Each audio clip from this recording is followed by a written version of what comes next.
I'm Cynthia James, and this network is about changing lives one woman at a time.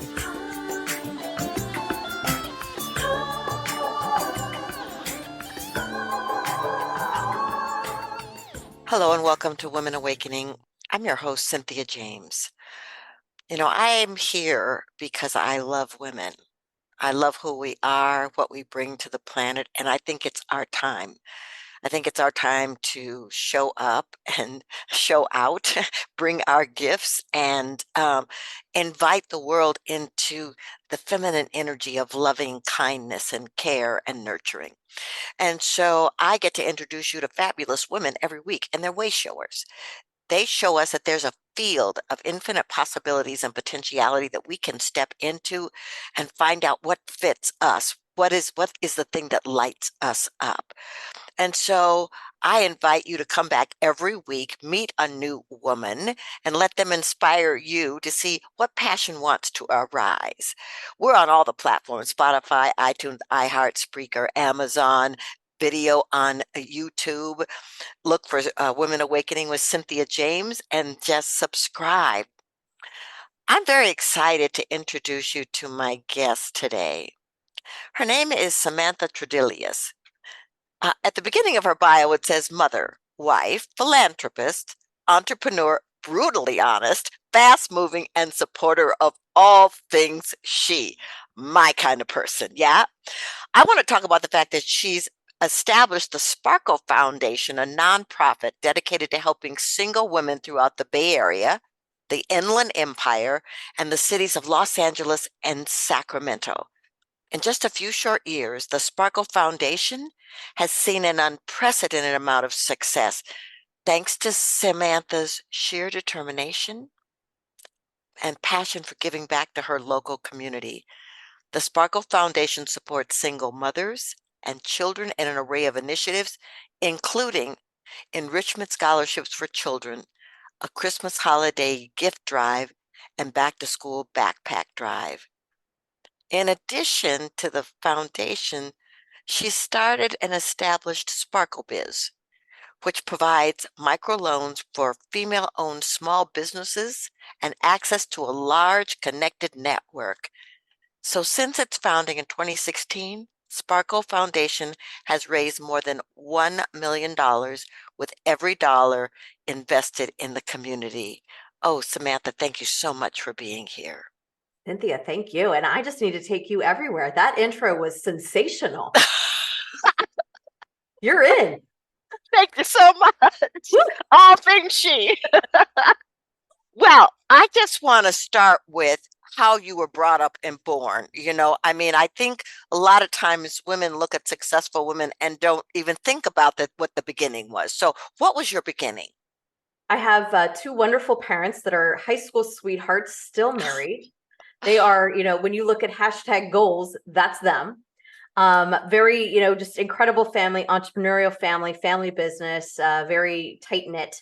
My grandmother was the inspiration for Sparkle, and she is my, North Star. She was a single mom in the 1950s, raising my father, my aunt, and my uncle in this era that did not embrace the single mother journey.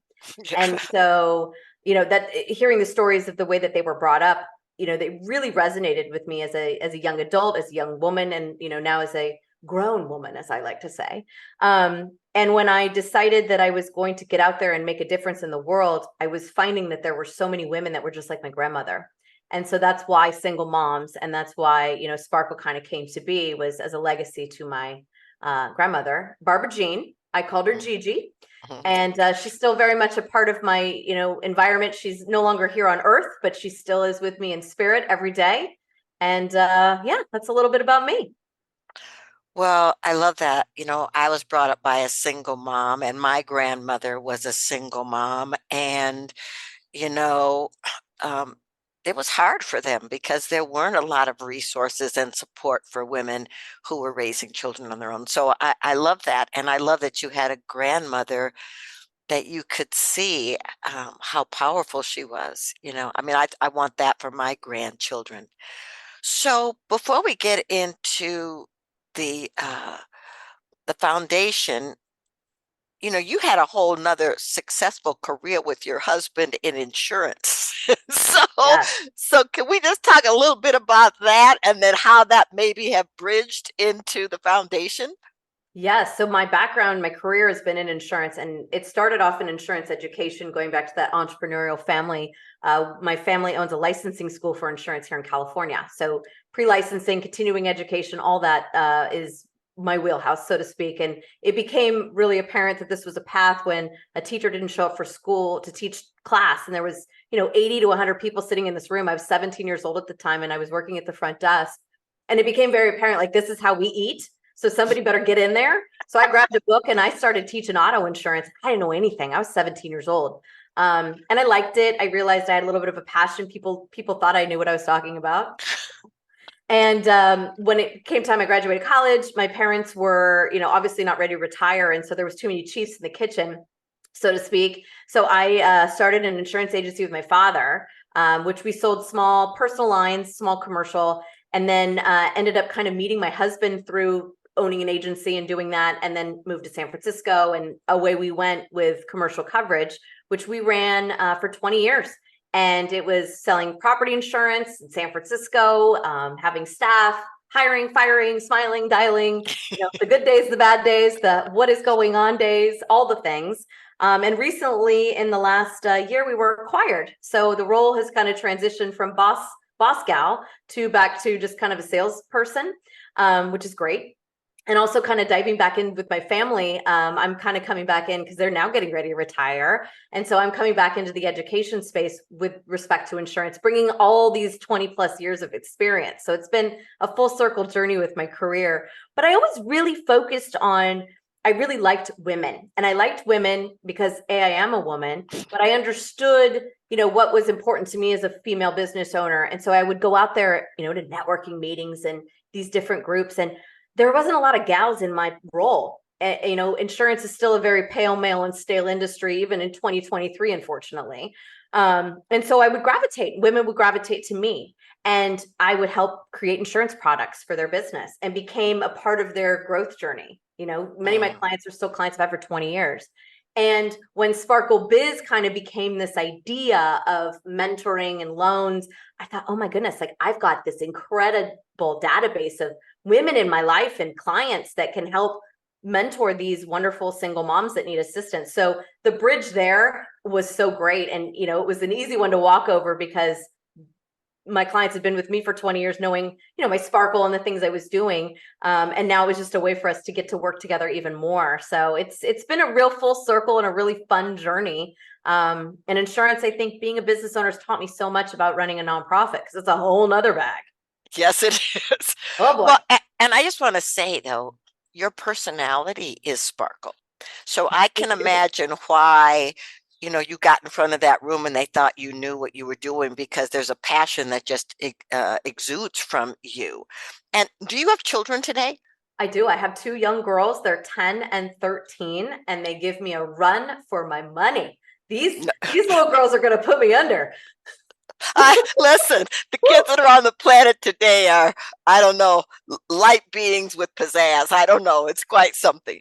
Well, I want to know, how did you navigate the balance with a mother, a multi-passionate entrepreneur, running a business with your husband, creating how did you manage to create harmony there? It took me a long time. And, I think as women in general, we really battle with that focus of where is the balance. And I actually don't like the word balance, because I feel like it really is something that's not attainable, because every day the day balances differently. And so I don't know, maybe in my I'm 43 now. So maybe from 10 years ago, 35, 36, I started to really realize when I was laying in bed at night and I was feeling just so deflated because I was feeling failure. Like I wasn't serving this role or this role because I was so consumed with this. I really just kind of made this shift mentally about, I'm going to design my days differently, and I'm going to fill my buckets differently. So some bucket days are full mom, some are, sparkle, some are insurance, some are just me. And, every day those buckets look a little different. And I think for me, realizing that it wasn't just a cut and dry formula every single day really kind of helps set the stage for the way I wanted to live my life and not feel deflated and stressed out every day, because that's not a good feeling, and it's also not good for your kids to see that, because that's not the environment that you want to be bringing up young women. Well, absolutely. And I'm glad you spoke about this because, ladies who are listening, what she's talking about is a journey. You don't just wake up one day and go, oh, I'm going to create harmony and everything's going to be working. I mean, there's ups and there's downs and there's ins and outs. And the same thing happens with entrepreneurialism. Um, so I just want to talk about, you know, when you move into philanthropy, and you open a nonprofit, you alluded to the fact that that's a whole nother bag. So let's talk about how you started that and maybe what some of the challenges were at the beginning. Yeah, so this will be my 20th year of serving single mothers in the Christmas capacity, because that's what I started doing when I was 23. And 13 years into it or so, it was kind of apparent that okay, we could probably do a little bit more if we became a more legitimate organization. So I had no idea what a nonprofit meant, how to get one, how to run one, none of it. I knew how to run a business though, because I'd been doing it. So I did some research. I, made mistakes, made really great strides, and 6 months into it, after I decided I was going to do it, was granted the 501c3 status. Then, okay, I got that. Then what? So there's so many things about it that to wear the hat's amazing, but it's really hard because you have to have a board. You have to have a board that is on the same page as you are. My whole purpose in starting Sparkle was because I wasn't finding what I wanted out there when it came to an organization that spoke to me. Because for me, at the age of 23, I had $100 in my pocket that I could give. And when I was researching charities, a lot of them weren't super transparent with how they were spending the money. And it's like this dirty little secret that a lot of organizations don't share. They're a little bit better now, but still, when you donate $100, you want to know that that money, or a large majority of it's, going to the cause, not to a salary or rent or lunch. So Sparkle being transparent and 100% in and 100% out has always been very important to me. And that number of over 1 million, it's now 1.7. I just updated my bio, and 100% of those dollars we have raised in these last 7 years have gone back out. And so being that I don't have paid staff is tough, because, in my business world, I could say, these are our deliverables, these are our due dates, let's go, people. And people do it because that's their job. In the nonprofit space, in my world, I've got 9 people that all have jobs and families and other commitments. And so, sometimes those goals are a little bit harder to meet. And I was finding myself in the beginning getting really frustrated because people weren't at the same passion level that I was, or I wasn't realizing the expectations of their world and what I wanted. And so really aligning myself with the people that were on the same page as I have been it's been a 7-year journey to get this incredible group that I've got now. But I think the hardest part of the transition was the volunteer versus the employee, and that mindset, and learning how to communicate with people and meet people where they are to get the desired result that we all need. So that was challenge 1. Challenge 2 is the fundraising component. I'm a sales girl. Like, I can sell you what you need, but it's really hard when you're going out and trying to get people to donate money. And I wouldn't deem myself as a fundraiser, but apparently I am. After all this time, I guess I'll wear that badge. But for my mind, when I donate money, I like to know where that money goes and how it goes. So as far as our process, I'm very transparent. Like, you will see over the next 30 days when we launch our gift drive, every single day, I'll post a video of what we did. Every single day, I'll show us shopping, wrapping, sorting, delivering, doing these things so people can really understand where those dollars go. And that, I think, has been a real good success point for us with that 1.7, because we've been able to show it. But again, these were things that took a long time to learn how to do. Well, yeah, but it's really interesting. People don't just wake up as entrepreneurs. They don't just wake up as leaders of organizations. But I love what you said about the videos every day, because it invites me and the people into your world to see how you are supporting your mission. And that's so incredible. And so I want to talk a little bit about your podcast. It's called Inspired, and I'm going to spell it INSPIHER''. Talk to me about that. That was a little COVID project with my girlfriend, Stacy. She's been a friend of mine for 20 years. And during COVID, where everyone was sitting at home, licking their wounds, trying to figure out who they were, we were like, we know so many amazing friends and these women that are waking up and doing more than just breathing every day. And we really both realized that unless you have a huge platform or have had some big tragedy, a lot of times, everyday women that are doing incredible things, their stories don't get told. So we started to tell the stories. And we went on Zoom. We hit record. We had no idea what we were doing. And 3 years later, we've interviewed over 160 women doing the most incredible things all over the world, from, women like yourself, women that are creating products, advocates, doctors, lawyers, everything in between. And it is one of the most rewarding parts of my day to be able to share the stories of these incredible women. And it's 30 minutes once a week. We don't edit. Originally because we didn't know how, but now it's more because life isn't edited, so why should we be? And we cry, we swear, we laugh, we giggle, we do it all, and it's just a nice safe space for women to tell their story, and it's been awesome. Well, thank you so much. That's how this got started. It was, it wasn't COVID. It was just a little bit before COVID, but it was like, it's great to look at a celebrity, or a high influencer and see what they've done. But there are so many people on the planet, especially women, who've taken charge of their lives and made incredible differences everywhere they are. And the more we can tell those stories, the more other women start to see possibilities. So congratulations. I think that's awesome. And so what's next for you? Ooh, that's a great question. Growth. Sparkle is growing. My goal is to have sparkles everywhere, because every major city has single moms that need us. So a lot of growth. I've been really focused on, our impact within the community, how we can be, where are the families and the partnerships we can have with other community partners that can really help forge the mission, for all of our organizations, because there's so many great people doing great things all over the place. Let's work together to make that a bigger, the world is so full of negative, like let's find ways to be more positive. And I think, just really embracing this time with my kids and enjoying my girls and helping them to be these amazing beings. Obviously more podcasting and, teaching. I'm getting back into teaching a lot more, which has been really fun and exciting, and a lot of mentoring. I've been, I've got a couple different women right now in the insurance industry I'm working with pretty closely. And it's, I never have found myself to be an expert. I've just been someone who's always been very transparent. And if I can help someone get faster to where they want to go and not make the same mistakes I have made or know of, I'm so here for it. So that's kind of what's next for me. Well, it's beautiful. So if Sparkle is everywhere, will you teach people how to run Sparkle Foundation organizations? Oh, I will. It's about boots on the ground. And it really is. It's finding the right person that's passionate and, really devoted to their community. And, the wheel is built. We know the program works. Currently, we're in 3 different major areas. So we have our Bay Area, which is the one I really helm.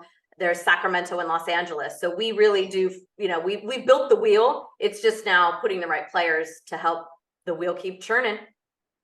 Yeah, well, that's awesome. And I think it's so necessary. So I want to ask you about your book, Impact: Stories of Change Makers, Creators, and Everyday Women Doing Extraordinary Work. Tell me about this book. I always wanted to write a book. I thought the first book was going to be how to form a nonprofit. And I started writing it and I go, this is so boring. This is not where I want to start. So I think that might be book 2. But what I really was doing was I was turning 40 and I was really reflecting about how I got to this place I am. And I really only got there because of the wonderful women in my life that have propelled me and helped me and been my champions, good and bad times. And so I started to really, it was Women's Month in March. And I started to post every day a photograph of a woman and her little brief story about why she's amazing. And it could have been my grandmother, my mother, my friends, women I sparkle with. And it kind of turned into this thing that I was like, oh, this is the book. So I got, 20, 30 of these little short stories written. And I went to a publisher and I said, here's what I want to do. And so we came up with this idea to take their photographs and I had an artist draw them in a black and white. And it's literally just a couple, 4 or 5 paragraphs about this woman and why she's incredible and what she's doing to make the world a better place. It was almost like a little bit of a love letter to these incredible women in my life. It's a coffee table book. It's very cute. It sits on the table nicely. And I think the most rewarding part of the book moment was when I did the launch and I got to have all of these women there. I mean, these are my friends, colleagues, women I respect, mentors, but to have them all in one spot at once has never happened. And it was like the Avengers meeting. It was this like super power force of whoa. And I'll never forget it. But yeah, I mean, it was just a celebration of turning 40 and a celebration of what it's taken to get to 40. And it was really just based on the impact that these women had on me. Well, one of the things I admire about you is that you are a creative and a creator, and that it's ongoing and it's beautiful. How do people find you? Well, I've made it really easy. It's all the W's and SamanthaTradelius.com. That's the mainstay where everything is there. Sparkle's there, books there, podcast is there. I also have a monthly blog that I post 3 she brands, which are products made by women for us women. Don't get paid to talk about them. They're just like, this month I have a really cozy bathrobe and like a great, candle or something fun. And then on Instagram is just at Samantha Tradelius. And that's where you can follow all of our Sparkle videos, all of my shenanigans, all of my craziness with my kids, all the things. I live loudly and I like to celebrate the good and the bad. Well, I enjoy your passion and fire. It's a lovely thing. I ask the same last question of every guest. This show is called Women Awakening. What do you think is the most important thing about women awakening on the planet at this moment? Believing in themselves and knowing their worth. I have a little card. My business card says, know your worth, then add the tax. Because I think so many of us don't know what our worth is, or we're not open to it. We're not recognizing it. And I think that is this like awakening moment where we are kind of coming into our own. We've still got a lot of work to do, but every day, let's move the needle forward as much as we can. 100%. And I think knowing your worth allows you to be, I love that you live out loud, because I think if we were all doing that, the needle would move in a more accelerated place. Thank you so much, Samantha, for being here. I'm very grateful. Thanks for having me. All right, ladies, I end the show the same way. Here's the message this week. Now, right now, is the time for you to stop pretending that you don't know. Stop pretending that it's not your time. This is the time for you to live out loud, to step forward, bring your gifts, share your ideas, create something new, collaborate with other people that want to bring the same mission to the planet. If we work together, if we support each other, if we lift each other, man, something beautiful is happening, and I'm so excited to be a part of it with you. Thank you for being here. I'll see you next time. Much love.